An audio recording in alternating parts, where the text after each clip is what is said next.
saludado. Y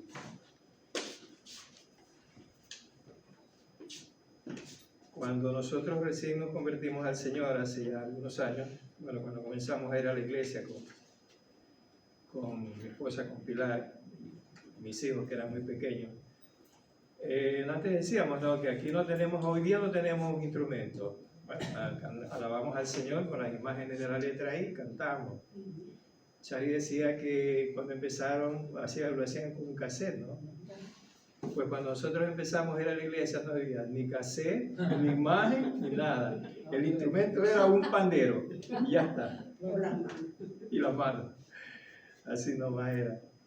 Pero bueno, mira cómo empezamos y gracias a Dios el Señor todavía nos tiene aquí. Amén.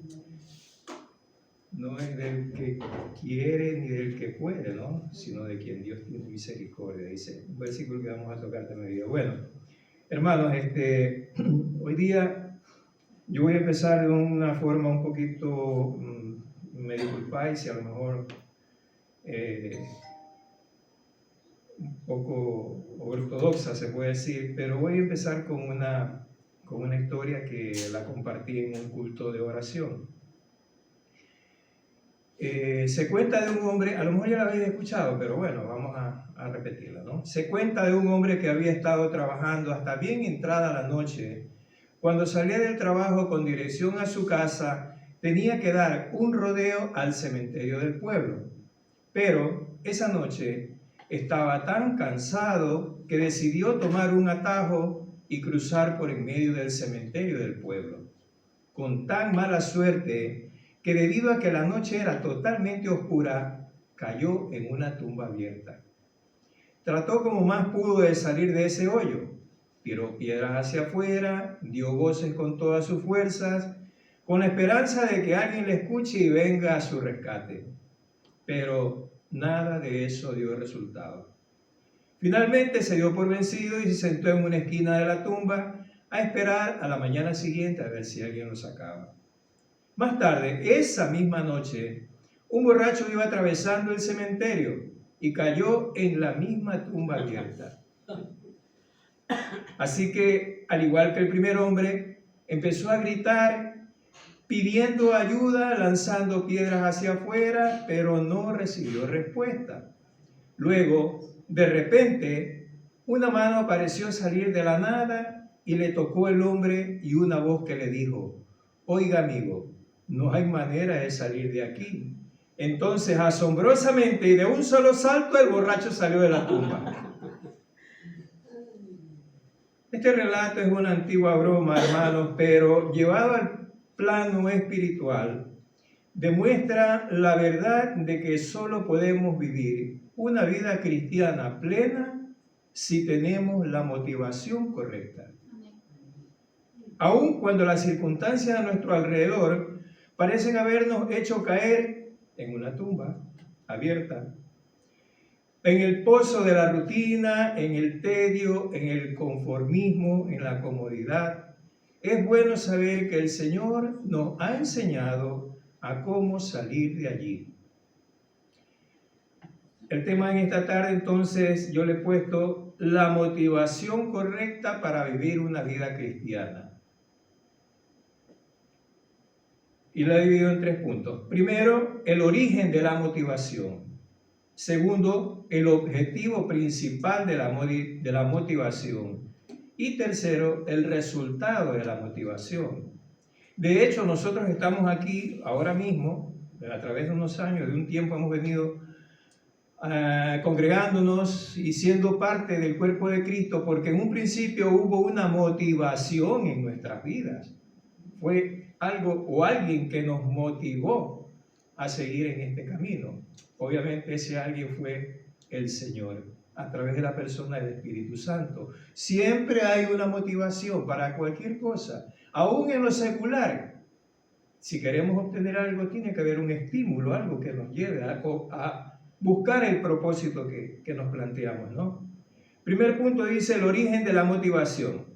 Lo primero que debemos tener claro, hermanos, es que para vivir una vida plena o la motivación, mejor dicho, para vivir una vida plena en Jesucristo, siempre viene y vendrá de parte de Dios. Comenzará en Jesucristo. Y por medio de su amor, Juan capítulo 3, versículo 16, todos lo conocemos, ¿no? Porque de tal manera amó Dios al mundo que ha dado a su Hijo unigénito para que todo aquel que en Él cree no se pierda, mas tenga vida eterna. Es decir, podríamos decir, si cabe la palabra, que lo que lo motivó al Padre, al Dios Padre, a enviar a su Hijo a morir en una cruz por gente pecadora, rebelde, como tú y como yo, fue su amor por el mundo. Claro que esta motivación tampoco fue una improvisación de parte de Dios, ¿no? Porque respondía a un plan predeterminado desde antes de la fundación del mundo de parte del Señor.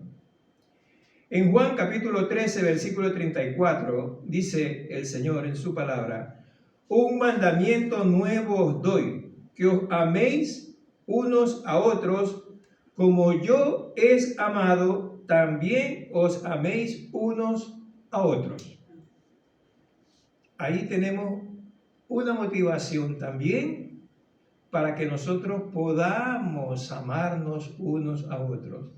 El reconocer que Dios nos ha amado, que el Señor nos ha amado. Dice, que os améis unos a otros como yo os he amado, que también os améis unos a otros.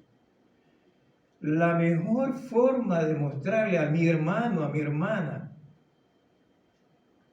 que verdaderamente lo amamos, es cuando nosotros hemos reconocido y tenemos en nuestras vidas el amor de Dios que nos ha sido dado por su Santo Espíritu.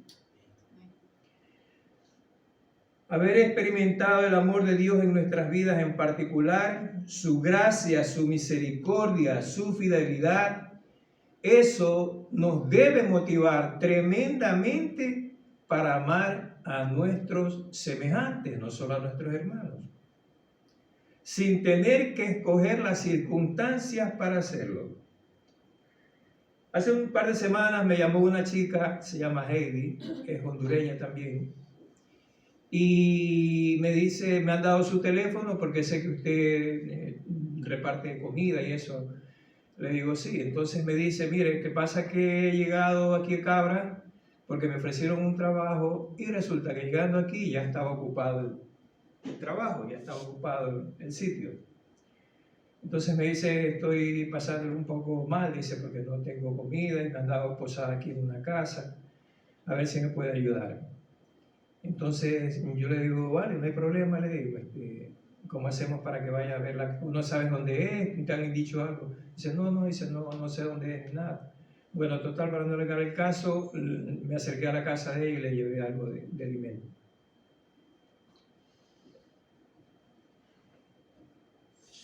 Entonces, más de una ocasión ha sucedido esto, ¿no? Que están llamándome, o si no a través de Paco, que van donde Paco, como saben que él estaba en este asunto, y Paco me lo manda para acá. Entonces yo siempre me acuerdo, hermanos, que en ese momento, justo en ese momento en que estas personas necesitadas me llaman, viene a mi mente de una manera automática, hermano, nuestra vida en el Ecuador. Cuando no es que, gracias a Dios, nunca nos faltó un plato de comida. En ese sentido, mi mujer Pilar siempre ha sido, yo le digo que es una equilibrista de la economía, ¿no? Y nunca falta un bocado de comida, pero sí tuvimos épocas en las que la pasábamos muy complicado. Y hermanos, yo me acuerdo de eso y digo, gracias a Dios, la misericordia de Dios nunca nos dejó sin un bocado de comida, hermano. Y viene suavemente en ese momento. Y no queda más de que decirle, venga, vente para acá y te vas a llevar alimentos, ¿no?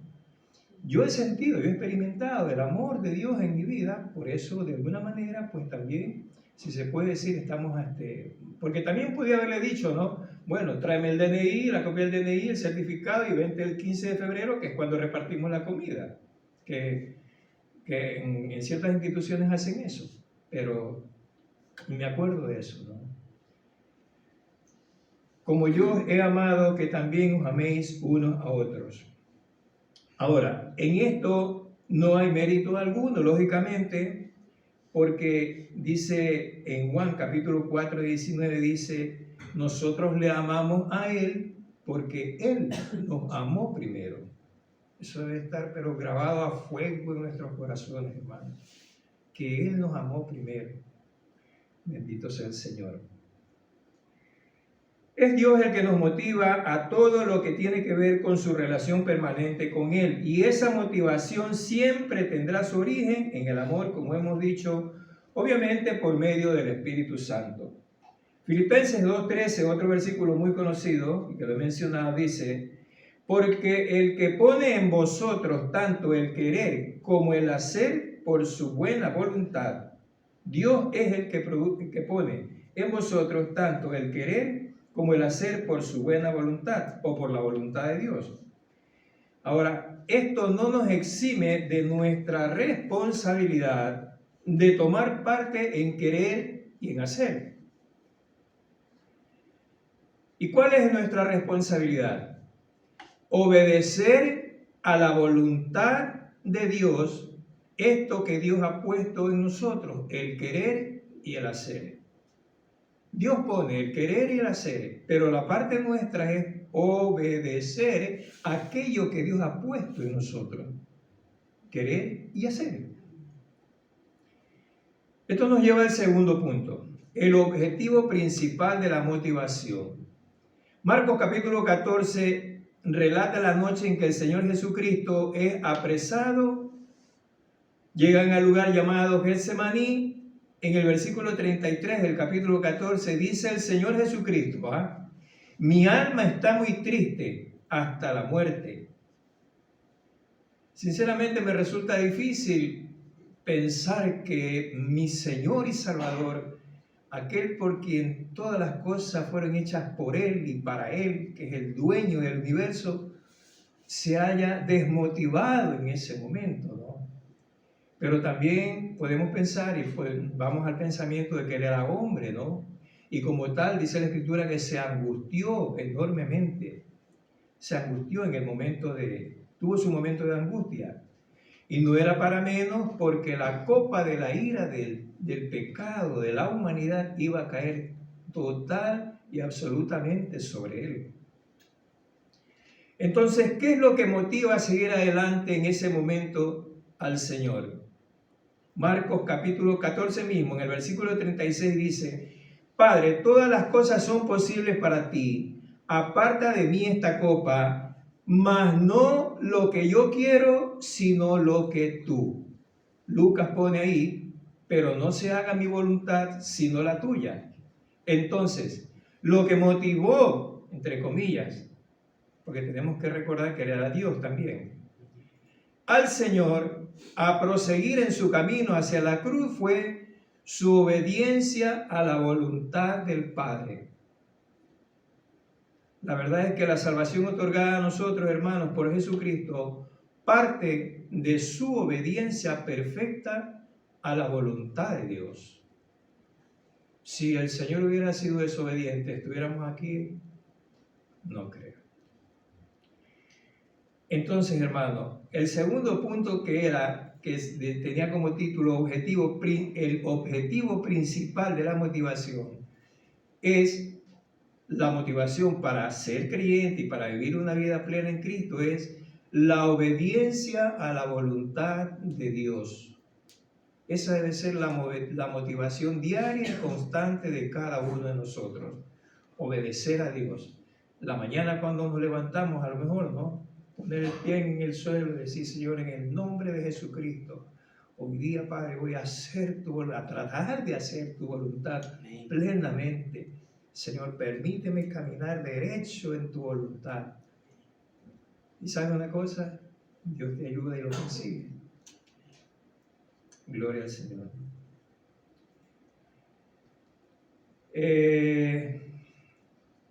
En Marcos en el mismo capítulo 14, en el versículo 46, dice que el Señor ahí es tomado preso, y en el versículo 50 dice que todos los discípulos dejándole huyeron.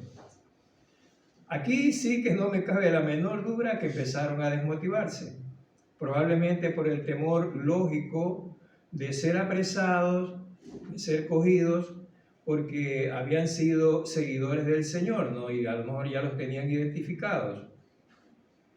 Entonces, dice que los discípulos cogieron cada uno por su lado, ¿no? Lo dejaron solo al Señor. Y en el capítulo 16, en el versículo 14, dice que luego el Señor, ya resucitado, se apareció a los 11 estando ellos sentados a la mesa y les reprochó su incredulidad y dureza de corazón, porque no habían creído a los que le habían visto resucitado. Y aquí viene la motivación. Y les dijo: id por todo el mundo y predicad el evangelio a toda criatura. La palabra que salió del Señor, la palabra que les dijo: id por todo el mundo y predicad el evangelio. El versículo 16 del mismo capítulo 16 dice: el que creyere y fuere bautizado será salvo, mas el que no creyere será condenado. Y el versículo 20, mira el resultado de solamente el Señor decirles eso. Y ellos, saliendo, predicaron en todas partes, ayudándoles el Señor, o sea que los siguió motivando, confirmando la palabra con señales que les seguían. Los discípulos en esa sala ahí, estaban ahí escondiditos a lo mejor, esperando, tenían una promesa de parte del Señor, y de pronto el Señor se les aparece, les da ese mandato de ir y predicar, que fue la motivación que los llevó a salir, dice la Escritura. Saliendo, predicaron por todas partes. No necesitamos nosotros que el Señor nuevamente venga personalmente a cada uno de nosotros, pero aquí tenemos donde nos dice: ir y predicar el evangelio. Aquí tenemos la motivación para nuestras vidas. Lo que pasa es que la motivación hay que buscarla. Un día nosotros nos predicaron el evangelio, fuimos a un sitio donde podíamos reconocer a Cristo. Fuimos, hicimos. Igual la motivación está aquí. Ahora tenemos que ir a esta palabra y buscar ahí el aliciente para nuestras vidas en cuanto a lo que Dios nos ha mandado a hacer. Aquí hay algo muy importante en esta parte que mencionaba, ¿no? Si la motivación para vivir una vida cristiana plena está en la obediencia a la voluntad de Dios, lo contrario a la desmotivación, la rutina, el conformismo, como dijimos, puede tener su origen en la incredulidad o la dureza de corazón. Ahí tenemos que tener cuidado con nosotros mismos, ¿no? ¿Hasta qué punto hemos sido motivados por el Espíritu Santo? ¿Qué tan duro es nuestro corazón para obedecer a la voluntad de Dios? Entonces lo que necesitamos ahí es una especie de electroshock ahí en el corazón que nos motive a salir, como hicieron los apóstoles, a predicar por todas partes. Debemos tomar también en cuenta que la motivación puede que venga a nuestras vidas de forma que no nos agrade mucho también, ¿no? Nos duela o nos cause angustia cuando no estamos dispuestos a obedecer de primera o en primera instancia lo que el Señor nos ha mandado a hacer o a decir, o a obedecer su voluntad. Ahí tenemos el ejemplo, por ejemplo, de Jonás, ¿no? Cuando dice en el capítulo 1 que vino palabra de Jehová a Jonás, diciéndole, le dijo: levántate y ve a Nínive, aquella gran ciudad, y pregona contra ella, porque ha subido su maldad delante de mí. Aquí vemos que la forma de motivación que recibió Jonás fue la forma más precisa y concreta de alguien que verdaderamente no podía tener escapatoria, del mismo Dios hablándole: levántate y ve a Nínive. Ya muchos quisiéramos tener ese tipo de motivación, ¿no? Que el Señor mismo venga y se presente y nos diga, venga, ve y predica en Cabra. Por ahí, entonces, pero Jonás, claro, él decide irse a Tarsis, coge un barco, se va a Tarsis, luego pasa lo que ya sabemos la historia, ¿no? Es tragado por un pez, el pez luego lo vomita, él ora dentro del pez, y ese punto es crucial ahí. Él reconoce que la primera motivación que tuvo no hizo caso, no obedeció, entonces él ora dentro del pez, dice, y el Señor hace que el pez lo vomite en una playa, en tierra, ¿no? Pero el Señor siempre tiene una segunda, tercera y a lo mejor hasta cuarta motivación. Vuelve el Señor a decirle a Jonás, y con las mismas palabras, ve a Nínive, aquella gran ciudad, y predica. Entonces sí, Jonás hizo caso. Hermanos, y digo por mí primero, no debemos esperar que el Señor nos vuelva a insistir de la manera que a lo mejor insistió con Jonás para que le haga caso, para que obedezca. Si tenemos, como dice la Escritura, nuestros sentidos debidamente ejercitados en el discernimiento del bien y del mal, como dice el apóstol Pablo, deberíamos a la primera que el Señor nos dice, obedecerle a Él y hacer su voluntad. Que eso es el objetivo principal de toda motivación que tenga que ver con una vida cristiana. Obedecer la voluntad de Dios. Tercer punto, el resultado de la motivación. En Lucas capítulo 15 se relata acerca del hijo pródigo. La pregunta que podría surgir con relación a este tema de la motivación verdadera sería, ¿cuál fue la motivación verdadera del hijo para volver a la casa del padre? Esto no tenéis que estar necesariamente de acuerdo conmigo en esto, ¿no? Pero lo voy a exponer porque así lo siento, ¿vale? Indudablemente que en las circunstancias en que se encontraba este hijo, lo que querría sería salir de ellas, estar lejos de su casa, apacentar cerdos, pasar hambre. Pero no fue exactamente eso lo que lo motivó a volver a casa.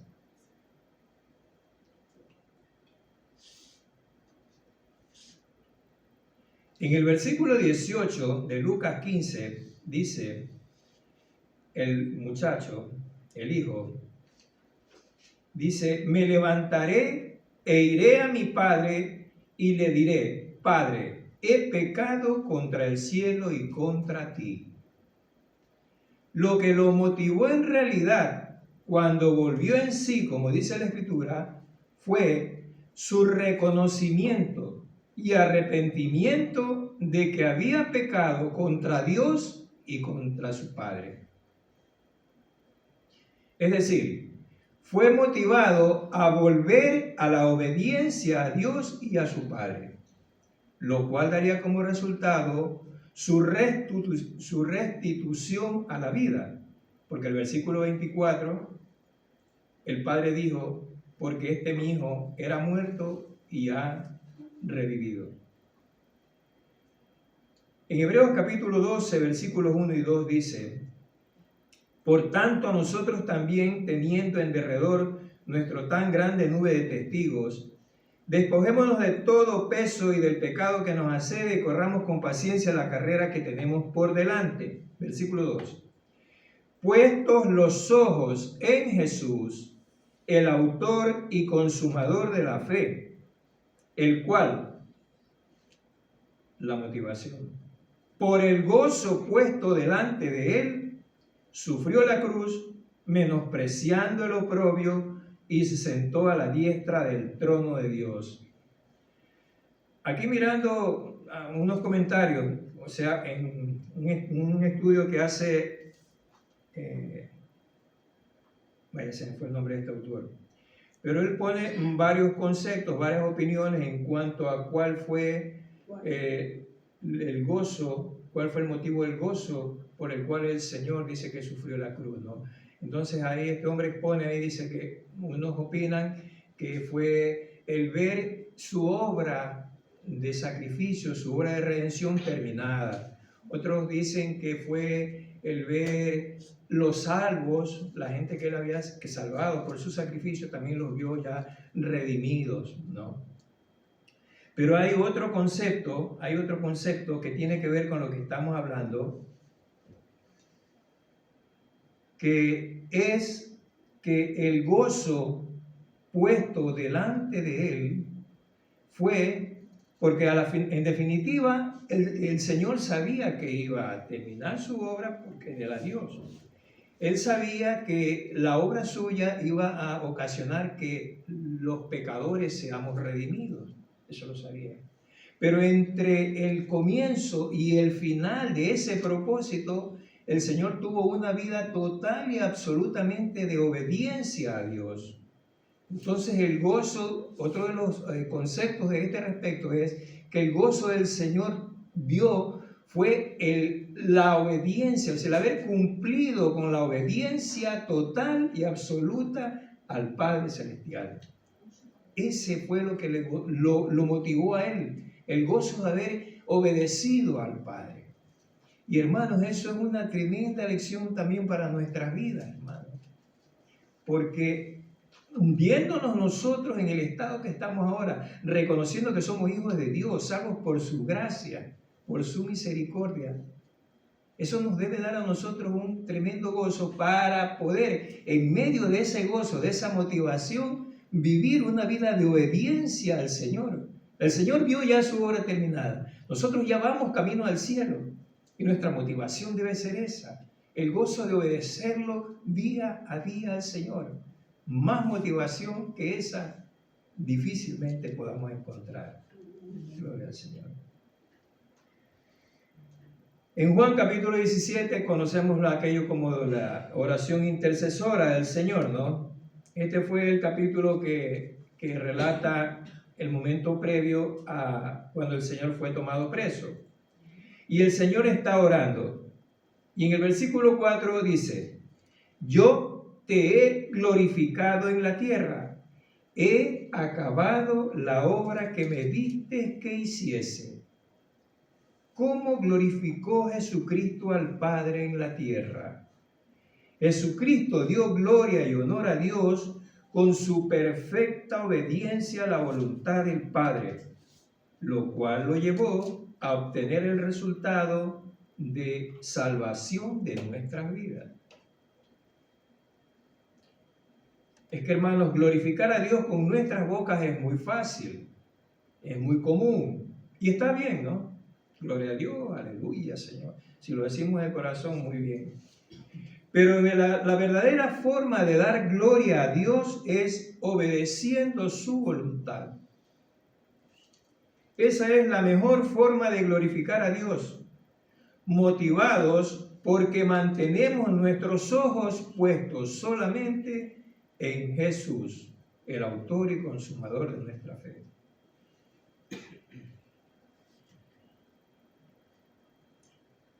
Para los amigos que nos puedan escuchar por las redes sociales, la motivación para vuestros proyectos personales tal vez no sean o no estén dando los resultados que estén buscando, ¿no? Posiblemente sean tan personales que han dejado de lado si es o no es la voluntad de Dios. Por eso es bueno que las personas se acerquen a Jesucristo, reconozcan a Jesucristo como su Señor y Salvador, el cual no solamente nos dará o les dará la motivación directa y correcta para hacer su voluntad en todo lo que emprendan, sino también les dará la garantía de un resultado que realmente satisfaga sus vidas en la tierra y eternamente. En conclusión, hermanos, el origen de toda motivación de nuestras vidas, inclusive desde antes que conozcamos al Señor, venía de parte de Dios. Solamente Él pudo haber logrado que nosotros permanezcamos, tú y yo, hasta este día en el Señor. El objetivo principal, que hagamos la voluntad de Dios. No puede haber otra motivación desde el primer momento de nuestros días cuando nos levantemos. Hacer la voluntad de Dios. Pero claro, para hacer la voluntad de Dios hay que conocer la voluntad de Dios. Porque si no, iríamos a tientas, ¿no? Yo voy a hacer la voluntad de Dios, pero si no conocemos cuál es la voluntad de Dios, difícilmente. El Espíritu Santo te va a ayudar, obviamente, porque así es de misericordioso el Señor. Pero la forma más idónea, lógicamente, es conociendo la palabra de Dios, yendo a la palabra de Dios y averiguando, investigando qué es lo que Dios quiere para nuestras vidas. Y tercera parte, el resultado de la motivación siempre va a ser el dar la gloria, la alabanza y el honor a nuestro Dios. Glorificar a Dios en todos los sentidos de nuestras vidas cristianas. Amén, hermano.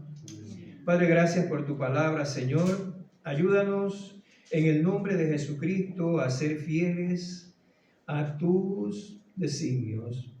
Señor, que cuando sintamos en nuestras vidas ese deseo, ese anhelo, esa motivación que tú pongas en nosotros, Señor, para hacer lo que nos mandes a hacer, Señor. Padre, no permitas que nuestra carne, nuestra humanidad, Señor, sea el impedimento para que tus propósitos se cumplan, Dios. Ayúdanos en el nombre de Jesucristo. Amén y amén. Dios bendiga.